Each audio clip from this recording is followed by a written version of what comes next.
The Week 13 recap and Monday Night Football Down Bombs edition of the Bottom Line Bombs on Sports Gambling Podcast Network is brought to you by Bet Rivers. Claim your risk-free bet up to $500 over at sportsgamblingpodcast.com/Bet Rivers. That's sportsgamblingpodcast.com/Bet Rivers.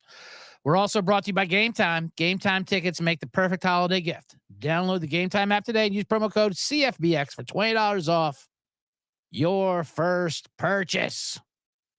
And with that, we will now begin the show that is called the Bottom Line Bombs. And I have a theme song that makes it official. Here it is.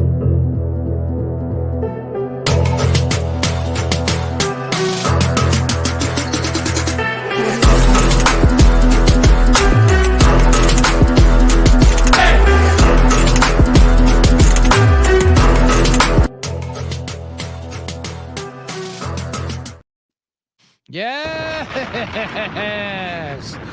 Hello and welcome to the Bottom Line Bombs. It's Monday, December 4th. I am CJ Sullivan, your host, the Bet Detective, also known as the Man in the Box.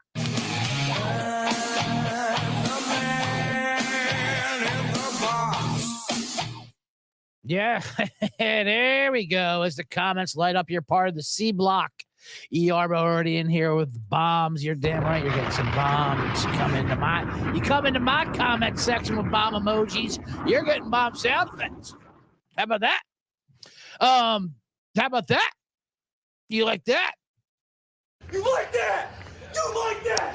Welcome to today's show. You get a we're going to be recapping the week of NFL Week 13, of course.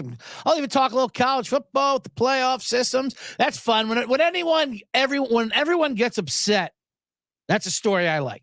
I don't care what side you're on. If you're upset, I want to hear about it, and I'll get upset with you. That sounds great.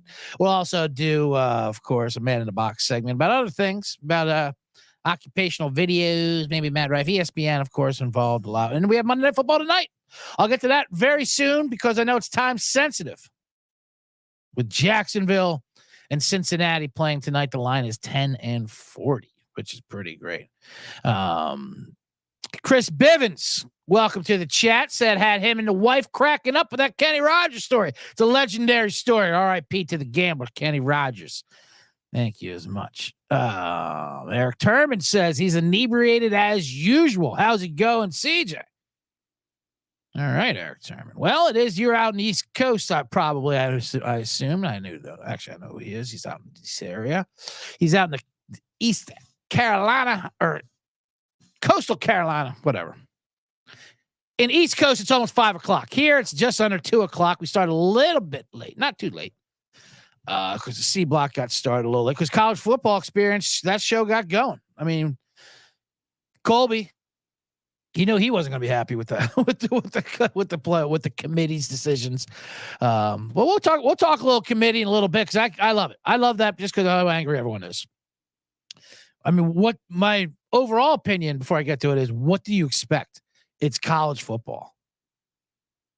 It's the dirtiest scandal. It's just pure scumbaggery. Anyway, other than that, I had a good weekend. I was in Dallas, Texas, the hated Dallas, Texas, of doing fun shows at Club Hyenas with TJ Miller, and met a couple baseball pitchers. They came out. They became fans of the show. I don't even want to drop names because we were doing bad things. Just kidding. We weren't doing bad things. We were doing fun comedy, eventful things. Anyway, Dallas was fun. I did not see where JFK got shot. I did want to do that. I never got around to it. I was standing near one SMU's campus. SMU, congrats to them for winning their conference championship. That gave them nothing. The committee took liberty over them. Why did they take liberty? Because they said, oh, they won all their games, but they had the worst schedule in the country. Yeah, but they played who's in front of them. You got to play who's in front of you. Cool. What about for Florida State? Yeah, no, fuck them. Yeah, we don't mean that for Florida State. We mean that for teams that were not associated with a TV contract. See, ESPN said we have to put Alabama in. Anyway, let's get past that. It was a fun weekend. I got a little high, brought a bunch of edibles. Did so many edibles and I left them there. I'm not too happy about that. They do a lot of barbecue in Texas, speaking of which. Good God. And I take my barbecue very seriously. That's why I like Texas. I didn't mind Dallas, even though I hate the Cowboys, and there's a lot of cowboy gear there everywhere. I gave it a pass. I push it to the side because the people are good people. They came out to the shows. Anyone comes to see the show, I love you. But their barbecue, they do take briskets everywhere. What do you have, an eggs? I have egg brisket. What do you have, in waffle brisket? Have some brisket with it. It's brisket with everywhere. Brisket tacos, brisket fucking sushi. But that being said, and their barbecue sauce is good. I take it serious. They have barbecue. They got barbecue places out there where the whole goal is just to wait in line for hours. Like the food's good, but like, you sit in there, you bring your lawn chair, you sit, you meet a partner, you meet a neighbor, you talk to some neighbors, and you wait 3 hours, and you get yourself a fucking brisket on the cob. What the fuck is brisket on the cob? Brisket cooked, slow cooked for 73 hours. Todd Morris, welcome to the chat. You got a bomb? I'll tell you how seriously I do take my barbecue, though. I was at a place like in LA. There's a couple good barbecue places in LA, but they're people from like Texas or Kansas or some shit, that come out here and they start. That's the only way there's good places. But you go to somebody's house. I went to this guy's house. It was like a 4th of July party. I forget what it was. Some kind of summer barbecue. He pulled out a bottle of barbecue sauce with a white guy on the label. No, thank you. I left immediately. Get me the hell out of there. What is this, amateur hour?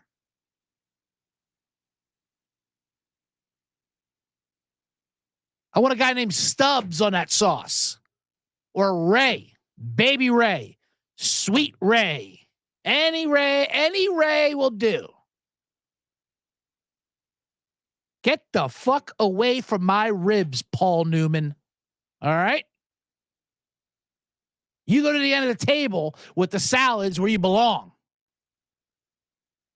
Get out of the barbecue area. We'll even let you be do that salsa where you put that racist sombrero on you. I don't know how they get away with that. They cancel all these fictional mascots, but they're not canceling the Paul Newman with a sombrero and a mustache because he goes like, well, he was good on, he's good in the Sting. We'll let him stick with that salsa. He's in a toga for his Roman Italian dressing shit. He's fucking hilarious. Mark Vale says Dr. Hoagley Wiggly's Van Nuys is the best. All right, I'll have to check that out for sure. I'm going to write that down. And JC from KC is in the house. Welcome, C. Generous. You got a bomb.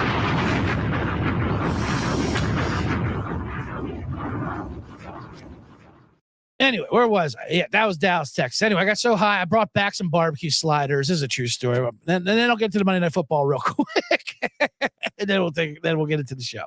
I was pretty stoned, and I wanted to reheat these barbecue sliders in my hotel room, and I put them in. I thought I was heating them up in a microwave, but it turned out to be the safe. You know how you get a safe in every room? I thought it was a microwave, and I put it in there, and well, let's just say they're still in the safe. I don't know the combination that I put in. I know I locked them in there. So whoever the next guest is that figures out my stoned Da Vinci code is going to open it up and find what they think will be a very valuable brisket slider sitting inside their safe.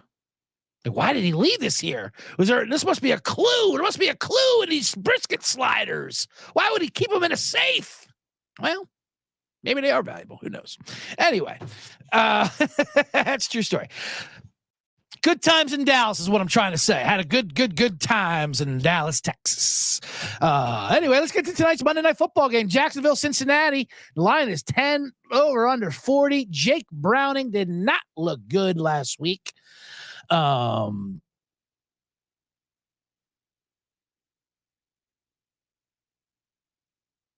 Washington Husky. Maybe he's motivated by Washington Huskies. Comments are coming in fast and furious. Should I wait? Should I pop that now? Let me pop that into the break. All the people are talking. People, I knew I should have told that safe story up top because people are getting excited. Todd Moore says hopefully they didn't charge you for using that safe.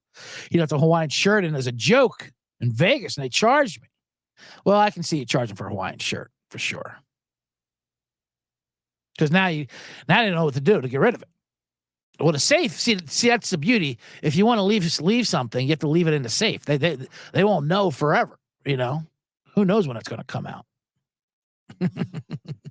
could be years from now before someone uses that safe in fucking Dallas. And then, anyway, that's not the point. Let's just break down. Cincinnati, Jacksonville. The line is 10. That's a lot of points. Jacksonville should win. I mean, Cincinnati's defense is not good. Browning does not look good, but they won't be as bad as they were last week versus Steelers with that quarterback. So I'm going to take Cincinnati. I'm going to detonate. We're going to take the 10 with Cincinnati. On Monday Night Football, they've had a lot to, they got T. Higgins coming back. They're going to be a little more healthy. We're going to bomb that. Bengals plus 10. We'll give that out. But I also have a ladder for you boys. E. Arbo likes the Trevor Lawrence passing yards ladder. I kind of don't listen, 246.5. I don't mind it. Although if I was going to do a Trevor Lawrence ladder, which I'm not against, I wouldn't mind that rushing ladder. He can run the ball. And the Bengals do give up a lot of rushing yards to quarterbacks. Let me see what his rushing yards. Let me see what his rushing ladders. His over-under is 16.5. Woo, boy. Look at this Trevor Lawrence rushing ladder. You got, man, I don't have to play that. At 37 yards, it's 224. 47 yards plus 490. 57 yards is 10-1, and 67 yards is 21-1 for Trevor Lawrence. Bomb that, huh? That's exciting. But no, the ladder I am actually going to give out, and I do like that one too. Why not play that? Is Joe Mixon receiving yards. Now, we were successful with this with the Kamara reception ladder. Remember, if you recall that. Let me pull out the ladder. For anyone watching, we get out the big ladder. That's what I brought from Petco. I go to Petco every weekend. That's what the man in the box does when he leaves the box. He goes to Petco out down on La Brea. And he goes to the most unhinged place, parking lot in the world on a Friday night.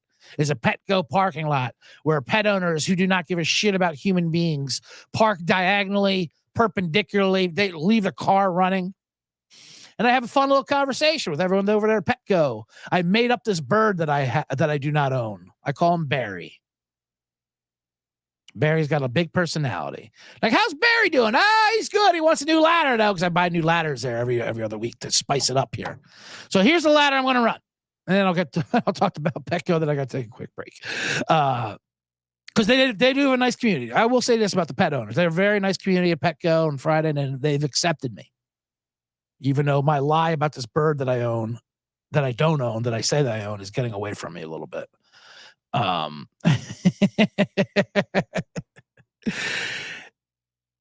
I was gonna buy a bird just to so I don't have to play the lie. I'm like, maybe I'll buy a bird. So I was like, keep lying about having to buy all these bird ladders, but they're like fucking $1,500. These little bastards. Fuck that.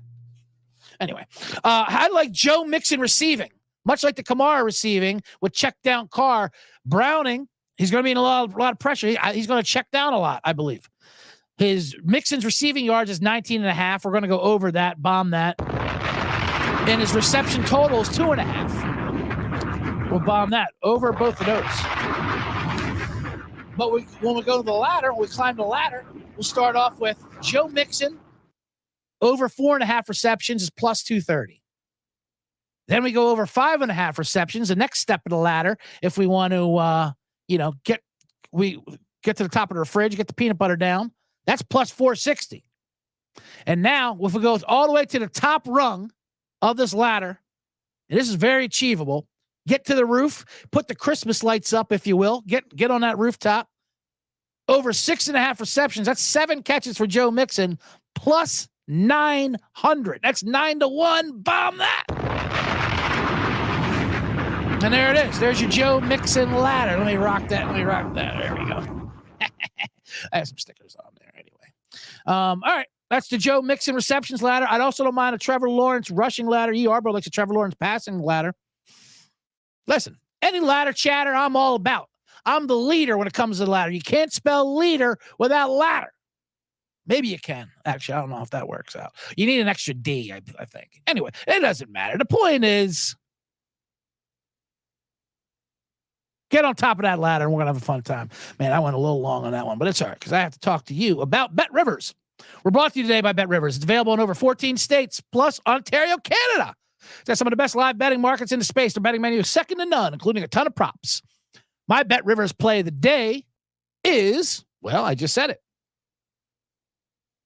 Joe Mixon, over 2.5 receptions.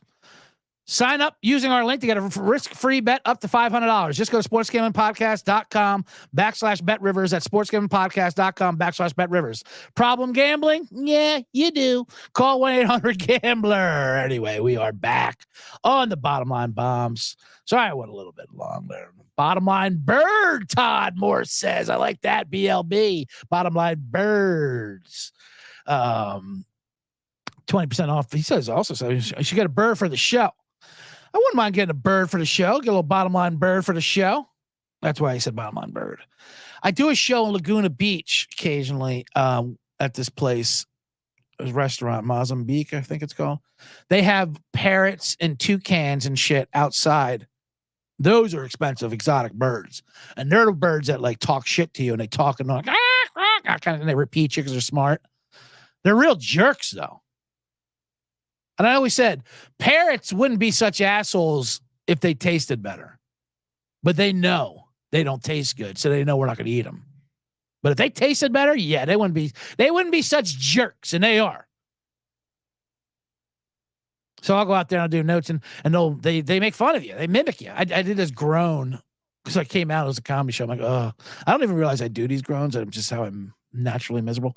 And the parrot, the fucking toucan immediately mimicked it. It was pretty funny, actually. He was like, hey there, Toucan Sam. He's like, what, you pieces? Yeah, I know your material. Anyway, Bottom Line Birds. Let's do it.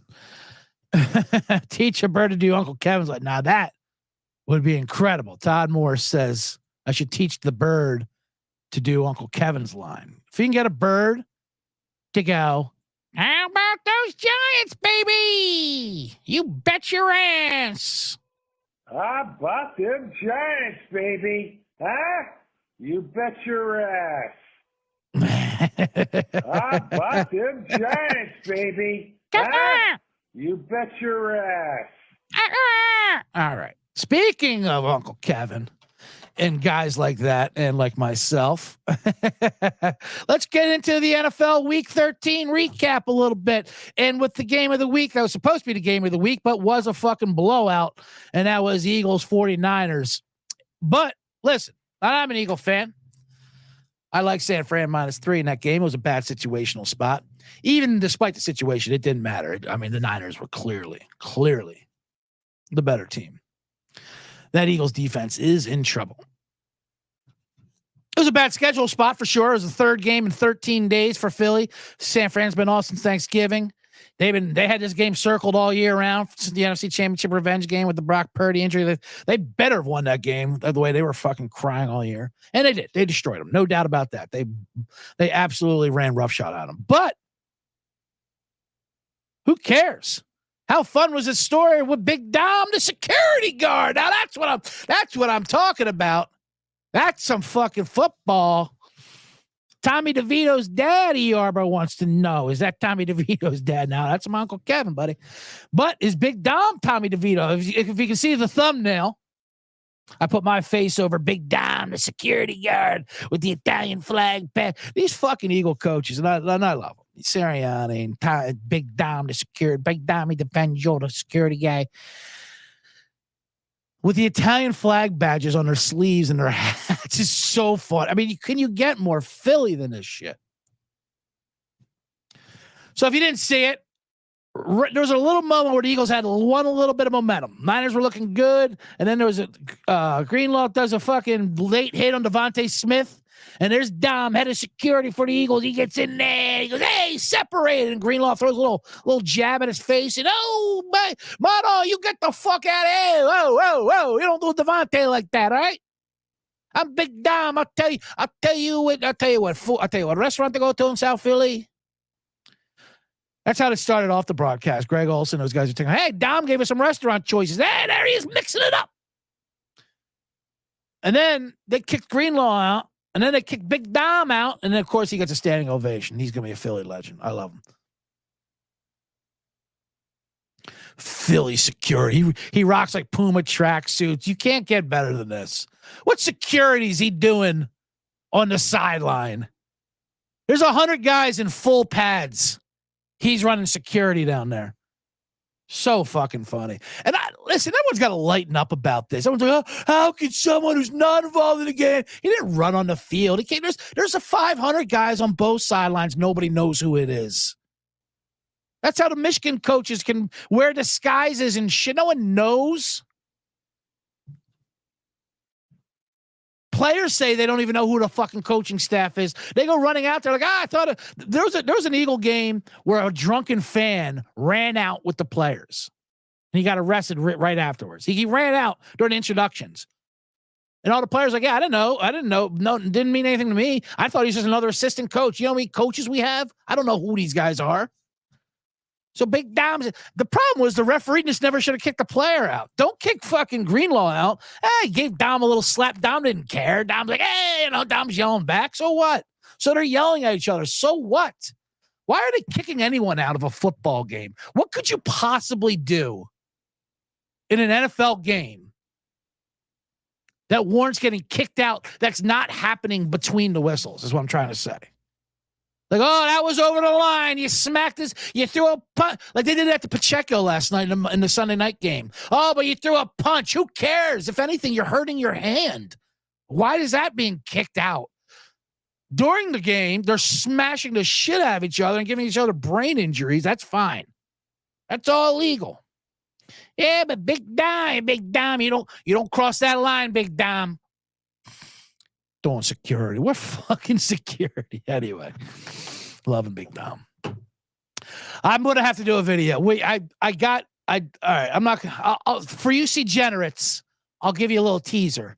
I may or may have not ordered Italian flag patches on Amazon today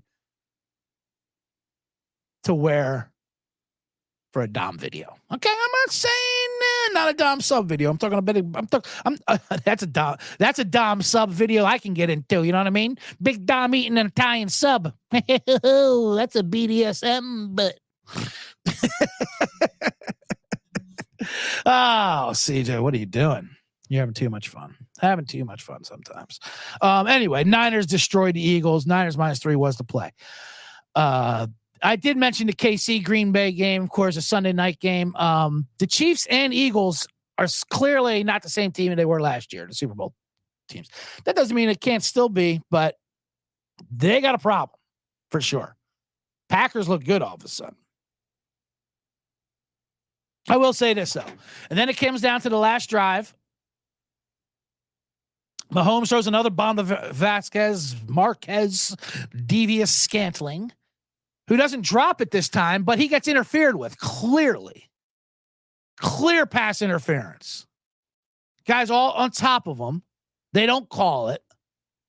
And then they do my favorite thing. They go to the rules analyst in the booth. There is no more pointless position in all these broadcasts and these fucking rules analysts. Gene Statutory or Dino Blandino or whoever the guy is up there. Because all they do, first they have no other insight that any of us have. What'd you see there, Gene? I saw what everyone else saw. I have the same feed. I'm watching TV just like you. I'm in New York. What did I see? And what did they say? They go, oh, yeah, he interfered with him. Great. All right, so he also saw interference. Why don't you just call a fucking guy at the bar at this point? Hey, let's go to Dale down a White Eagle dive bar out in Wilkes-Barre. Dale, what you see? He fucking raped him. Are you kidding me? He gave him the full Father Nelson, if you know what I mean. That was interference. Throw the flag. All right, that's what he saw. Dale saw Dale saw molestation. But are they going to call it? No, they're not going to change any call. I mean, that's just what happened. That's just what we saw. Just want to tell everyone what we all saw. Thanks. And then the very next play, they do the Hail Mary. Another interference as Kelsey gets shoved in the back.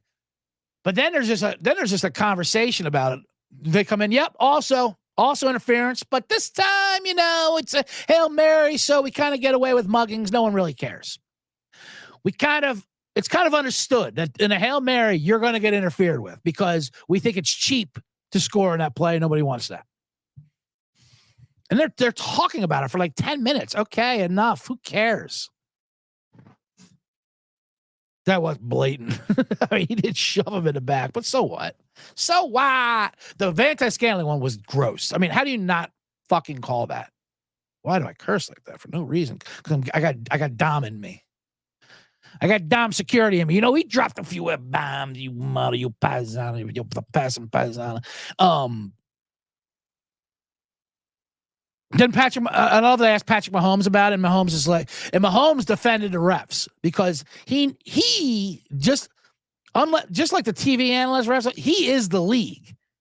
It's like asking the commissioner. The commissioner's not going to come out against the NFL. So Patrick Mahomes, who is the most influential person in the NFL, who's not Roger Goodell, he's like, yeah, I respect it. They let the players play. So I'm in favor of that. Towards the end of the game, let the players play. Oh, really? Now you're in favor of that, Mahomes? Where were you in the Super Bowl when you got that bullshit defensive holding and you call for every penalty? And listen, very talented. Patrick Mahomes, very talented. Showtime, Mahomes. We all know you are the best player in the NFL. Everyone knows about Mahomes. Showtime, Mahomes. But he complains and cries for every flag there is. And, it's a competitive advantage, and they're going to throw it for him. So for him to protect him after the fact is a little, whatever, insincere, if you ask me. The Monday night game versus the Eagles, he was in the air. He still didn't even hit the ground. He was in the air, bitching for the foul, both arms out. You see this? You see this, ref, as I'm floating in the air? And he got it. Eric Turner says the Manning broadcast guest should be guest referee for a quarter. Why not? They might as well be rules analysts. Here's a fun fact about Dean Blandino. Dino Blandino. He wasn't even ever a referee at any point. Do you know that? Like, they bring the other guys, Gene Sacciatore and all these other assholes. At least they were referees, and now they make 3 times the money to sit in the TV and have no accountability. What a dream gig they have. I mean, that is the most dream gig you can have. You get paid to be on TV 4 times a broadcast, and there's no accountability. No one cares if you're right or wrong. It means nothing. Dean Blandino, he used to be a stand-up comic in New York. And he, does whatever the fuck he does here. He just taught himself the rules. I'm not even saying he doesn't know the rules. I'm not even saying that. I'm just saying it just proves that it's not even a requirement that you are a referee to be an expert. You can just say you're an expert to get on TV. Good for Dino Blandino. And Big Dom. Anyway, Packers win. Chiefs lose. I also had Kansas City. That was a dumb bet. You could tell that was stupid right off the bat. They weren't going to win that game. They certainly weren't going to cover. The Bombs itself did not do too well. We needed a 5-0. We wrapped up the quarterly in the Circa contest. We needed to go 5-0. We did not go 5-0. We went 2-3. That makes us 14-6 for the quarter, which will not get it done money-wise. We were 12-3 coming into last week, and we went 2-3. Tough bet. We lost, and even tougher for my loss is I lost my survivor pool. This deep into it, I took Pittsburgh. Another game that you knew immediately we had a problem. I had Tampa Bay, and I switched off last second to Pittsburgh, and now Pickett got hurt on the 1 yard line, 4th and goal. Trubisky comes in. They go out a shotgun to give to Najee Harris. He's stuffed in the most inevitable, clearly predictable play in the world. Stuffed at the 1. Arizona goes 99 yards for the touchdown. And now we got a problem. And I'm sitting there the rest of Sunday with resting Mitch face, hoping Trubisky can rally after 2 weather delays. Arizona beat them pillar to post. What the fuck? And then Jalen Warren saying they overlooked him. Overlooked them? How are you overlooking anyone? You had your first 400-yard game in a generation, and you scored 16 points versus the Bengals. Congratulations. Now you're overlooking teams? Great. So I'm out of Survivor because of Mitch Trubisky and the Steelers in general. It was my fault. I should never have switched off Tampa Bay. I had Tampa Bay locked in. The Carolina thing kind of scared me with the coaching change, although they did cover Carolina. It was a tight game, but they did get it done. But resting Mitch face is fun. What are you going to do? They're bound to lose. I will talk about it more because there's nothing worse than people talking about their survivor pool losing or something like that. It's like when people talk about their brackets or their fantasy team. No one cares. I care about my team. That's about it. And my ideas. I do feel bad for the bombs I gave out. What else did we give out? We won Atlanta.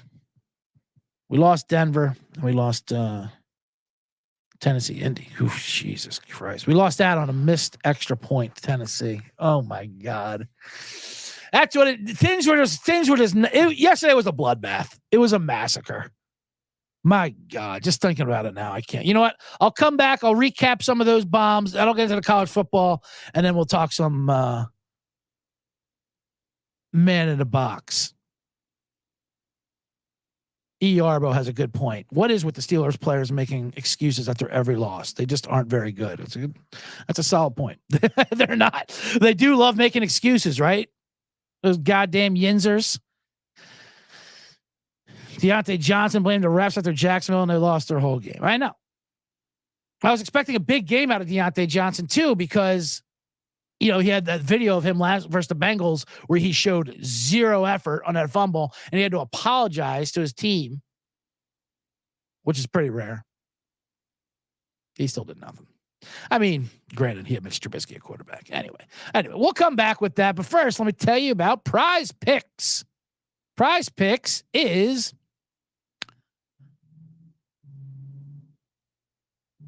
the daily fantasy sports made easy. You go to prizepicks.com/SGPN. Use code SGPN for first deposit. Match up $100. That's prizepicks.com, code SGPN. It's just like, your fantasy, but with the games. It's how you make it more exciting. They offered a reboot policy. I love Prize Picks. You do a little higher, lower. Like I said, I like higher Joe Mixon receiving yards tonight, 19.5. And I like Trevor Lawrence rushing yards.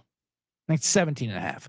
Higher those. You hire those together, and you got yourself a nice Prize Picks parlay. That'll hit.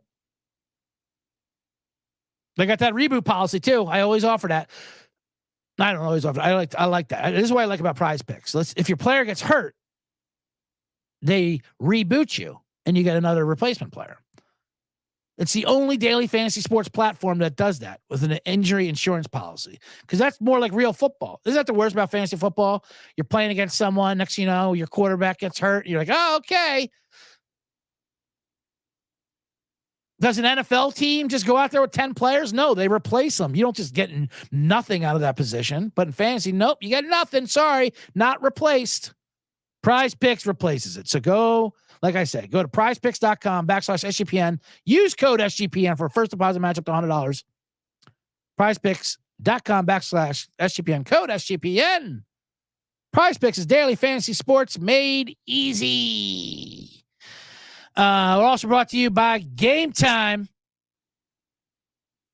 Game Time is where you get tickets on an app without stress. It's the perfect place for last-minute ticket deals. You snag the tickets without stress with Game Time. It makes the perfect holiday gift. You download the Game Time app, create an account, use code CFBX for $20 off your first purchase. It's great. It's great for what you do is you wait till the day of the game, and then the closer it gets to kickoff, the cheaper the tickets get.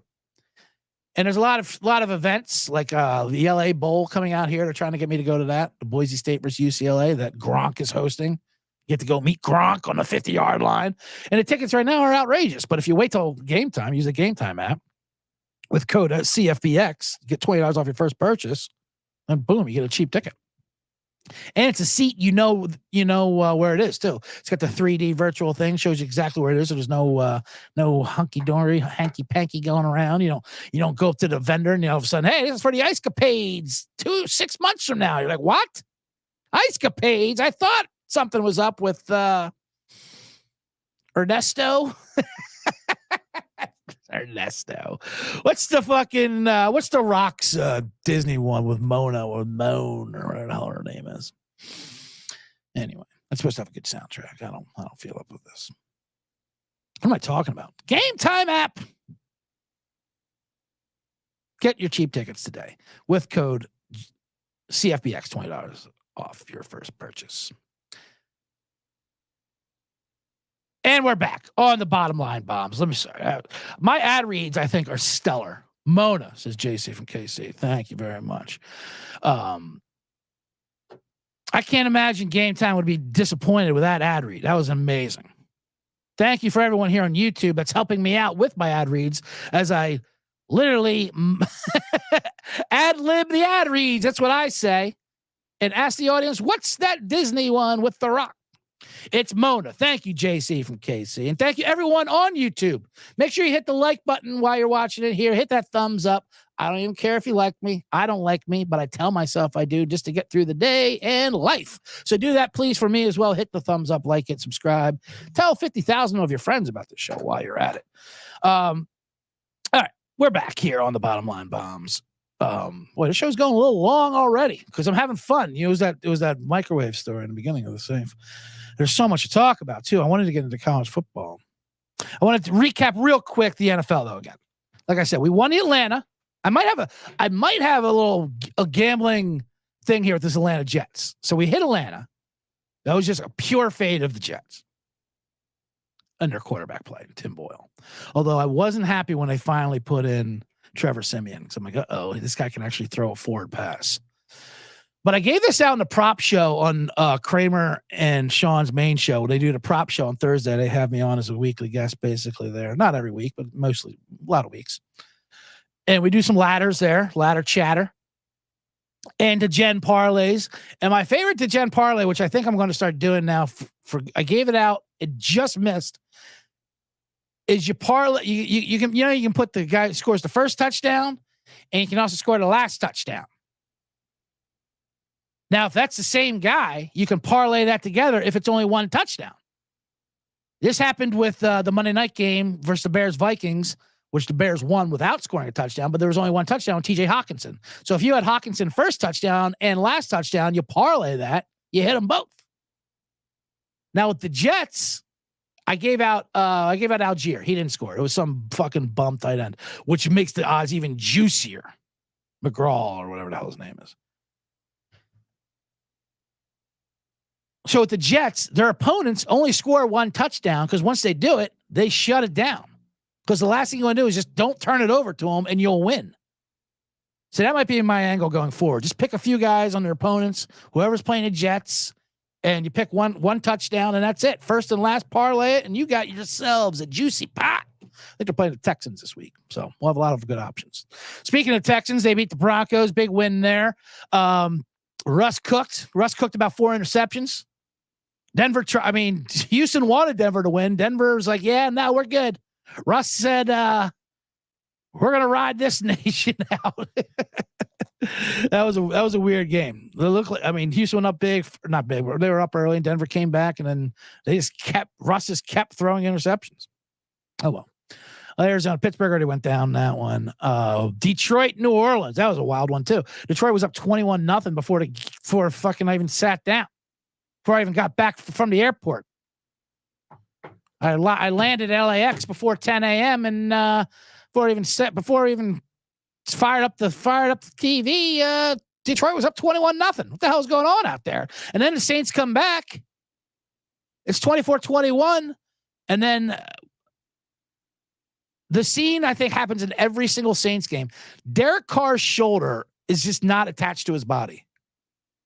It is always dislocated. He's always rolling around looking for his shoulder. You know how like boxers, whatever, or players, whatever, they're looking for their mouthpiece as if it gets knocked out. He's always doing that for his shoulder. Carr's shoulder is always separated from his body on the field. Lane Elliott says, "What's up, CJ? I'm late, but I'm here. Never too late, Lane Elliott. Welcome. We're just recapping the rest of the NFL. Already gave out a couple ladders for tonight's Monday night. Then we'll get into college. And Carr's short, and then James Winston comes in. James Winston he's just a pure clown show. I love him. I didn't know, when did Winston get this fucking? I mean, he's hilarious. He just chucks the ball everywhere. He does those videos where he's like, the guy's got a broom at him. He's screaming, eating L's, whatever. Anyway, Detroit did wind up covering 33-28. The Colts game that I lost, we had Tennessee. We lost 31-28 in overtime. Whatever. That was a back and forth affair. Could have went either way. Tennessee missed an extra point. That's how it went to overtime. It was 25-25 going into overtime. What? They missed an extra point with 5 minutes to go. They blamed Tannehill too, which is hilarious because Tannehill was the holder. The hold was fine. Stop blaming Tannehill. They just love blaming fuck Tannehill. Who's making Tannehill hold the kicks? All right. I know we all hate Ryan Tannehill, but let's calm down with blaming him on the hold on the extra point. The kicker just missed it. First of all, there's no reason why Tannehill shouldn't be quarterback. Levis is brutal, obviously. He's terrible. They still should have won the game. I also have a gambling theory. Missed extra points never go in your favor, ever. There's never a situation where a missed extra point is good for you. Somehow, gambling knows it's always bad for you. Even if it is for your team, somehow, some way, a different way, it'll be bad for you. Like Cleveland missed an extra point yesterday. 2019, they should have tied it up. Flacco looked good, by the way. Wacko for Flacco. Flacco looked great. And I had the Rams, who wound up covering. I'll give them that. But I'm like, I would rather if Cleveland tied that, so the Rams are trying to score and, get a touchdown. Now they wound up getting one because they got an interception return to the 10. But somehow missed extra points missed for you. Yeah, it wasn't laces in. Exactly, you are, bro. Like holding it for Ray Finkel. It wasn't Marino with the laces out bullshit.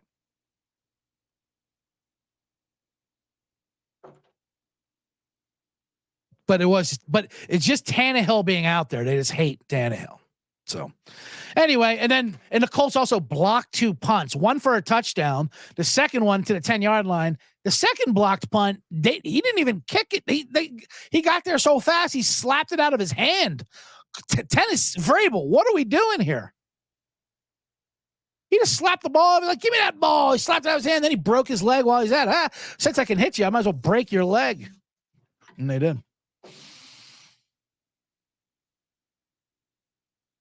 The other games, Tampa Bay won Carolina. Miami destroyed Washington. I should have had that one.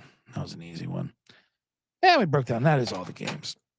All right, let's get to the college real quick before we get to the box. Todd Morris wants to know if I've seen the Barry Sanders documentary on Prime yet. Pretty damn good. I've heard it's good. And it's on my main page.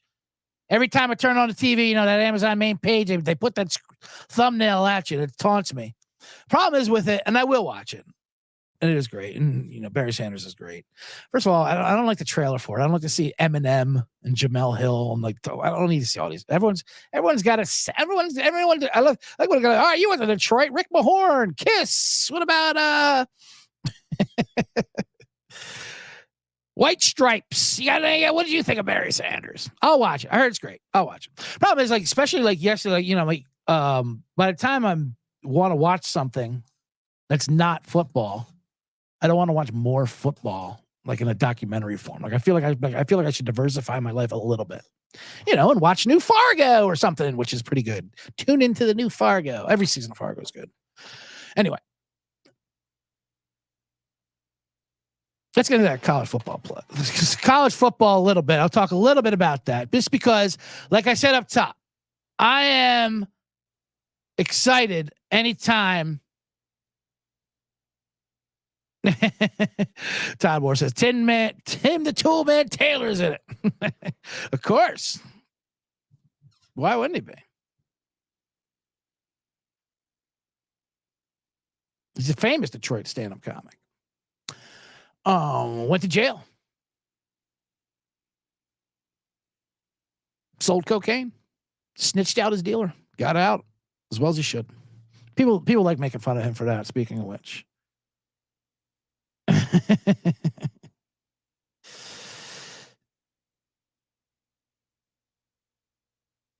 Why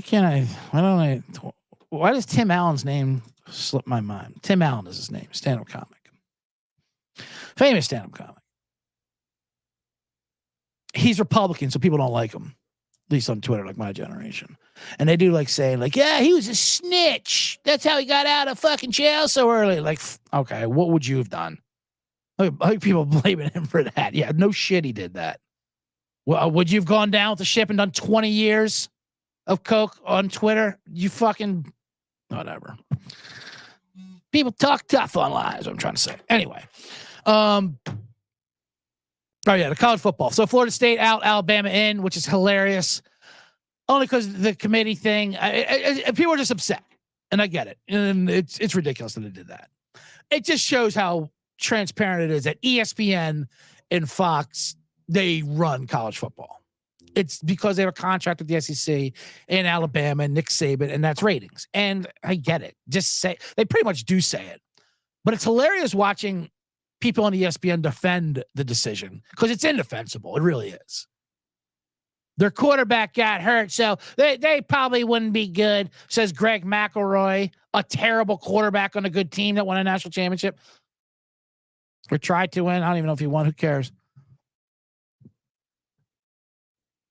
But it's funny. Only people on ESPN, Kirk Herbstreit, even though he has old tweets, and like they're all hypocrites. Every single one of them. And I get why. I mean, it's a monopoly on college football, the SEC and Alabama and these guys and ESPN and the TV contracts, except for Booger McFarland. He's the only one saying this is bad because ESPN, because he doesn't get the memos. No one gives him the memos. Like, he's Booger. Nobody listens to him. And then all of a sudden he starts going off about how Florida State got robbed. Like, whoa, shit. Someone tell Booger, this isn't what we're doing. That's not our opinion. Was he not there for the meeting of what our opinions are? Anyway, and all their takes are whatever. They're just so bad out there. Stephen A. Smith tweeted out like, this is why, because when TCU lost to Georgia by like 70 in a national championship game, you can blame TCU. Are you just going to skip out that they beat Michigan the week before? Are you just going to just throw that away? Like, all their arguments have no fucking merit. It's amazing. It really is.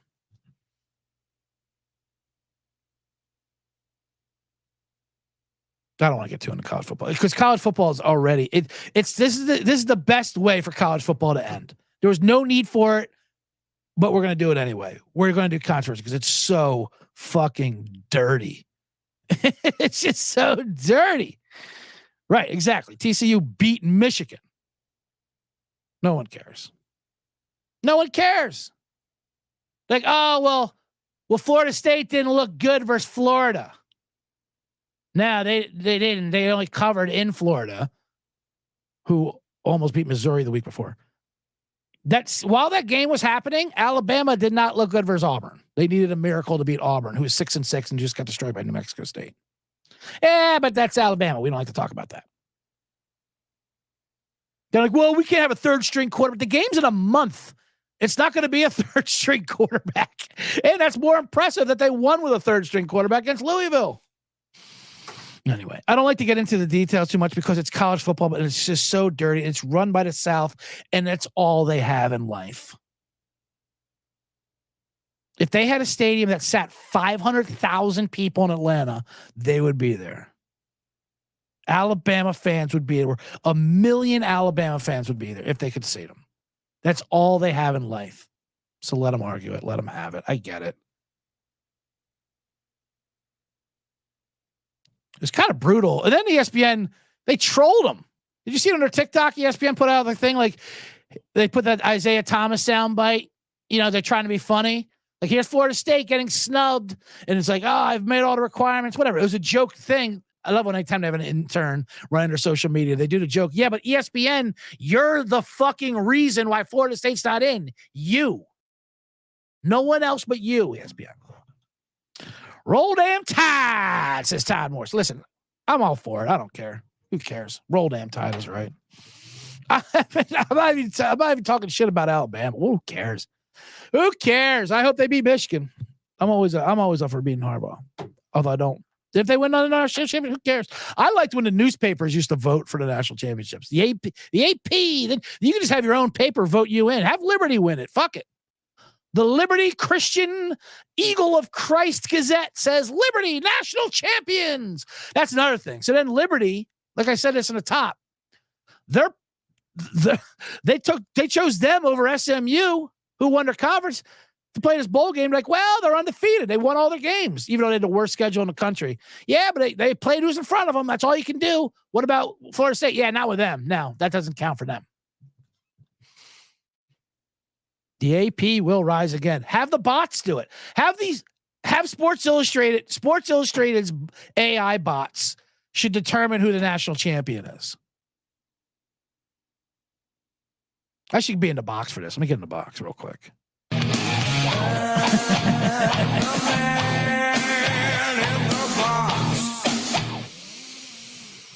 Eric Term says, what's the point of these conference title games if they aren't basically playoff games? Well, as someone else said, the games do matter. Just the results don't. Well, who wins and loses doesn't matter. How you look, though, that matters. But yeah, let's have Sports Illustrated's AI bot writers, who they just got caught doing. Let's have them vote for the national champion, just like the way the old that'd be the old AP. I'm for that. We're all for it. That's the only way we can do it. We want unbiased writers. Let's do the AI bots. SI's up on to something. That's another funny thing too. When ESPN, because Sports Illustrated's been taking a hit, and they should. They're not the old Sports Illustrated. We all know that. It's not the, and that's all it is people having nostalgia for old Sports Illustrated. That used to be the pinnacle of sports writing. Okay, well, that shit doesn't exist anymore. Magazines in general don't exist. You're not getting a weekly magazine of deep down. That just doesn't exist. So they got caught using AI bots, AI headers, and they blame some other company. They're scumbags, the people that own Sports Illustrated. Not Sports Illustrated. I mean, Sports Illustrated has a name, but the companies that bought them over. Whatever. Point is.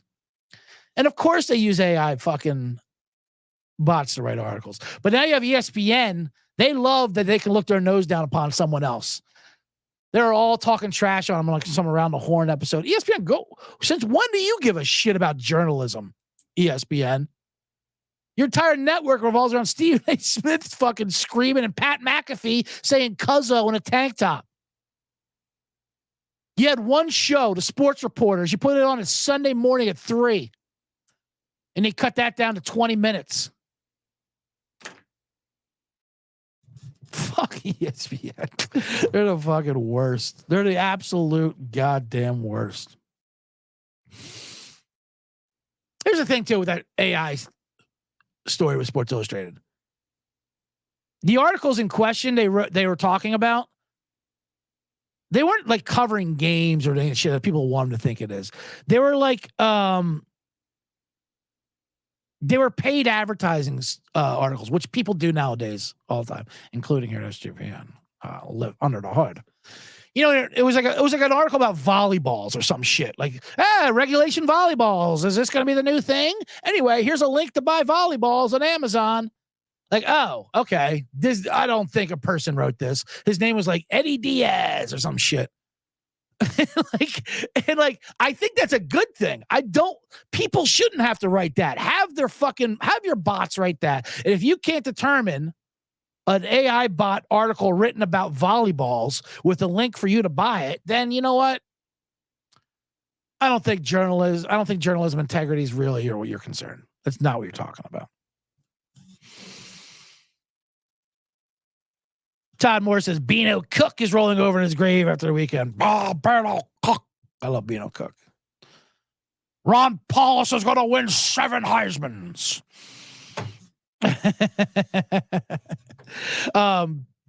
So I say do it. E. Arbo says Florida State fan and Jags fan. Done bitching about it.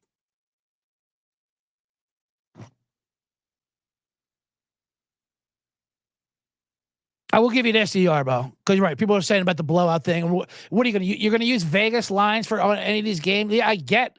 Well, that's the thing. And we covered this in the college show right before this with Kobe on the C block.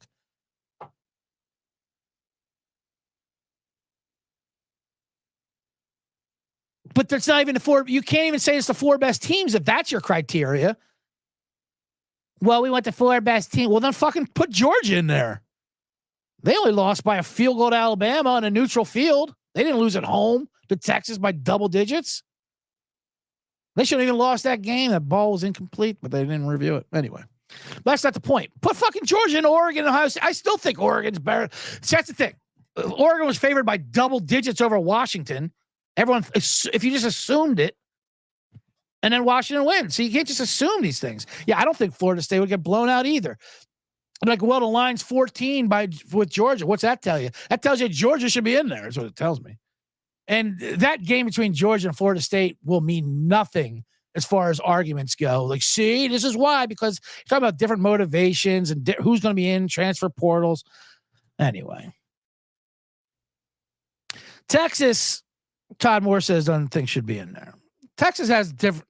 Listen, every single team has arguments against it and for if you break down their schedule. They all had questionable moments.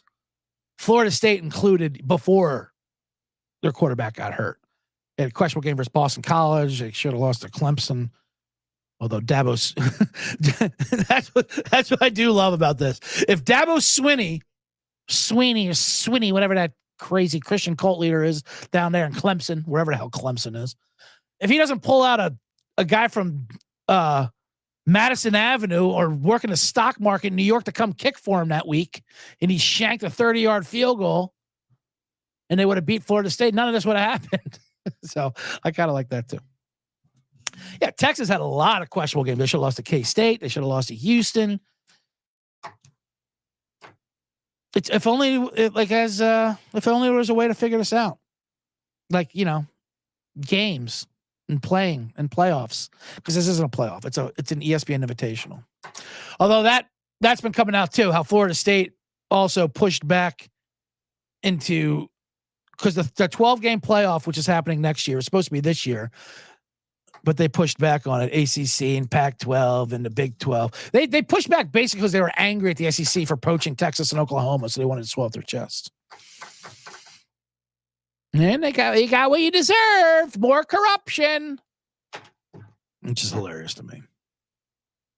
Although I do like how Florida State didn't want to share their revenue with the rest of the ACC because they said they're better than the entire conference. Like, listen, our conference sucks. We are the conference. We should get most of the revenue. And now they have to be like, hey, our conference is good. We beat Louisville and Clemson and Duke. We barely beat Duke. But didn't you say they were terrible? Yeah, that's just when it came to money. No, of course they had to put Texas in because Texas beat Alabama. That would have been amazing. Why not do that? But Texas looks good now. Like, you can't. Texas looks pretty amazing. But that would have been funny if they put Bama in, but not Texas. And then put Georgia in. Just as fuck it. Put LSU in too. Put Georgia, Bama, and LSU in a conglomeration of Texas. This is what I'm saying. If you're going to say Florida State's offense looks bad without the quarterback, fine. But so does Michigan's with their quarterback. They look like Florida State out there, for Christ's sake. They were given like fucking 14 points for Iowa. They scored 10 points on their own, if you ask me. But shout out to Jim Harbaugh for kicking a field goal with 3 minutes to go, a 50-yarder to cover the spread because I had 24 plus Iowa. You son of a bitch. Anyway, where was I? I guess I can talk about this all night. Well, the show's going long now. Man, I had a couple other man in the box things I wanted to talk about too. But this, it's just so funny. McElroy says, Greg McElroy, Alabama quarterback, terrible Alabama quarterback, but on a good team, ironically enough, is selling the argument that you can't have a team with a bad quarterback contending for a national championship. No? Do you not remember your career, Greg McElroy, and why you exist on TV right now? And he said, I have to give a tip of the cap to the committee. A tip of the cap to the committee. The committee. Condoleezza Rice on this committee? She should be. Her and the AI bots are the only ones that should be able to control this thing. Todd Moore said he did enjoy watching The Undertaker handling the Longhorns as a WWF belt, though. That was funny. All right, this is what I'll talk about. I won't get into the other count, but since we're on college football, this is where I'll finish the man in the box thing here real quick on this. The conference championship games, they were the way they were. What I used to enjoy about them was the Dr. Pepper halftime contest between two people, and it used to be for money. Now it's still money, but now they call it scholarship. Now it's scholarship money, so it's not as fun. It's not as fun when it goes to scholarship money. I mean, yeah, it's great, but I like when people just get cash. And you throw a football through a hole, Dr. Pepper hole, and it's a contest. And then it changed. One year, someone realized it's more efficient to do the two-hand chest pass. And people used to mock him for it, and then they got fired. I think Sam Ponder mocked one girl for it. They called her a pussy pretty much, and they fired her from it. And now that's all they do is a chest pass from 10 yards out, and it sucks. It sucks. Why don't they change? Why don't they make it a rule that you can't do the chest pass? I don't want sabermetrics coming involved in our halftime contests. It started with the fucking hot dog eating contest where all of a sudden, you separate the dog from the bun and you dip the buns in water and you gulp them down. That's disgusting. Change the rules. I don't care if it's more efficient to two-hand chest pass it or to separate your goddamn hot dogs and buns. It looks hideous. What do you have, a Hall of Fame committee? You have 100 years of history you're trying to uphold? No. You're a Dr. Pepper money. I mean, you're a Coney Island dogs. You can make up your own rules. It's supposed to be entertainment. Don't throw the ball like a pussy. That's our rule. Boy, I'm getting fired up now.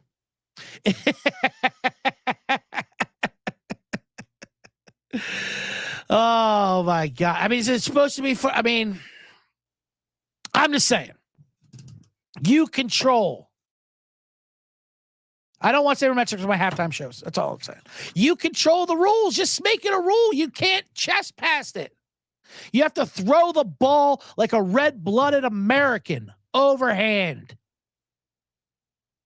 And if you don't get it in there, the one kid they got screwed with those rules. So did you see that? It went double overtime, and they just gave him an extra football, so they had to wind up giving both people money.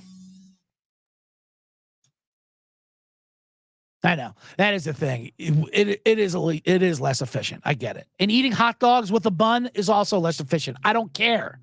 But it's something you can relate to. I can't relate to some guy woofing down 70 buns dipped in a bucket of water, sliding it down, and just gnawing on raw hot dog or whatever the fuck. I mean, cooked hot dogs by the fistful. What the fuck is this? It's like a hound's breakfast out there. I always claim this, and I'll leave you degenerates on this. The best hot dog eating, and we never should have let skinny people in a hot dog eating contest too, by the way. That's when things got out of hand. They don't belong there. We had one event we were good at. And these assholes had to come in there, they're sabermetrics. and ruin it. But William Refrigerator Perry one time, he entered a hot dog eating contest. He ate like 4. He was just there for a free lunch. He had condiments. He used the bun. He ate on the way there. But he ate 4. And he's like, yeah, I've seen enough. This is a rigged game. Fuck this. These people, they got abs. They're coming out to house music. You're supposed to have shame in this event. You're supposed to wear, maybe a cape and a mask, but you're supposed to have shame.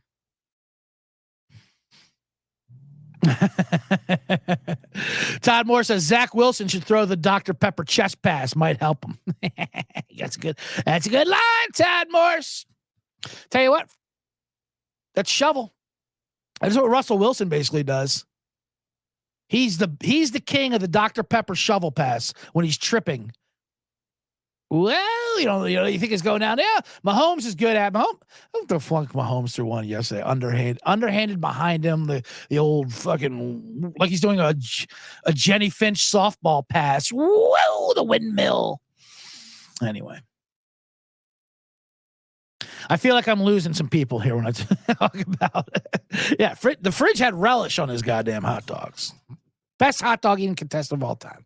Anyway, that's going to do it for today's Man in the Box.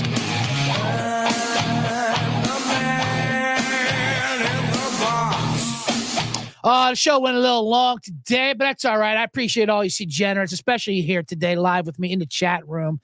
Yarbo, Todd Morris, everybody knows who they are. Lane Ellie, JC from KC, Eric Turman, everyone who came through. Chris Bivens and Mark Vale with a recent comment about his wife loving the Kenny Rogers story. Anyone who did come late, I'm on a Joe Mixon over receptions ladder, Trevor Lawrence over rushing ladder, if you will, and we're taking the Bengals plus 10.